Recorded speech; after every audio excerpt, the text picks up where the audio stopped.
Hi అండి అందరికీ welcome to my channel. ఈరోజు సోరకాయతో సర్వపిండి ఎలా తయారు చేసుకుందామో చూద్దాం.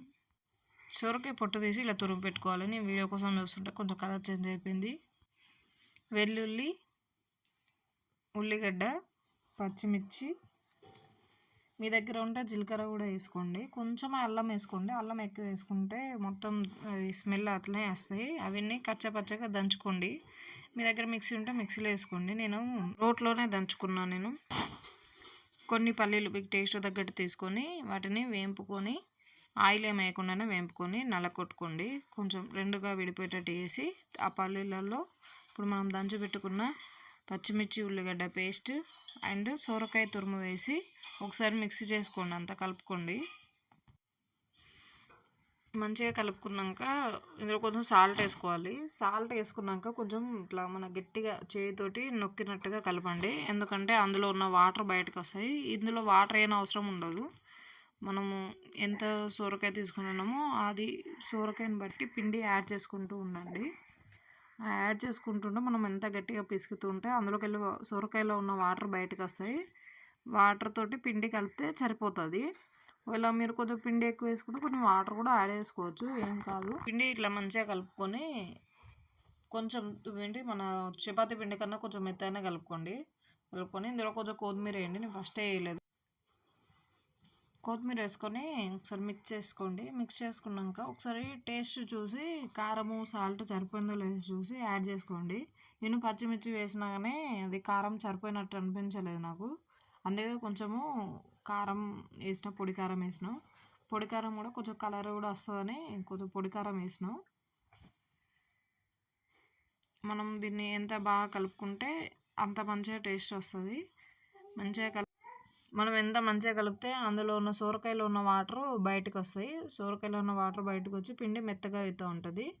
పిండి చూసుకొని వేసుకోండి. వాళ్ళ కొంచెం లూజ్ అయినా కూడా పొడి పిండి యాడ్ చేసుకోండి. కొంచెం గట్టిగా అయినా వాటర్ యాడ్ చేసుకోండి, ఏం కాదు.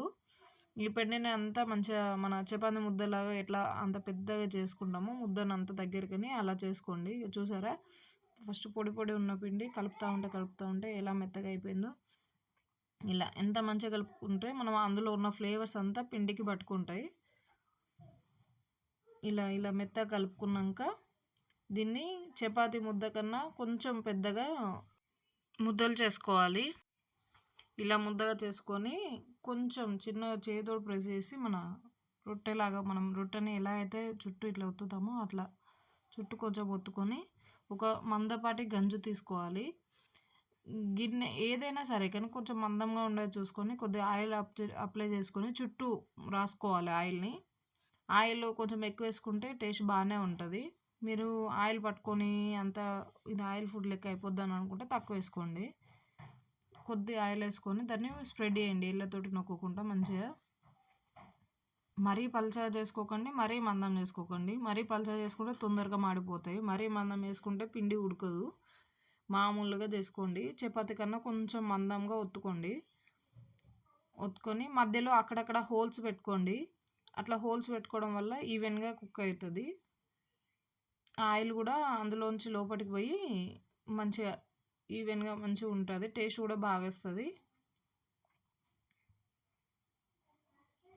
అట్లా ఆయిల్లో మనం చుట్టూ ఉన్న ఆయిల్ని అందులోకి స్ప్రెడ్ చేస్తే మంచిగా ఉంటుంది. ఇప్పుడు మంట మనం హై ఫ్లేమ్లో పెట్టుకోకూడదు, స్లో ఫ్లేమ్లో పెట్టుకోకూడదు. మీడియం ఫ్లేమ్లో పెట్టేసి ఒక 5 minutes మూత పెట్టండి. 5 minutes తర్వాత మూత తీసి కుక్ చేసుకోండి. లాస్ట్కి ఇలా కుక్ అవ్వాలి. మూత తీసి చూసుకోండి మధ్య మధ్యలో. ఇలా కుక్ అయినాక కొద్దిగా చల్లారనివ్వండి గిన్నెని. కొద్దిగా చల్లారినాక తీస్తే ఈజీగా వచ్చేస్తుంది గిన్నె నుండి. ఎంతో రుచికరమైన సొరకాయ సొరపిండి రెడీ.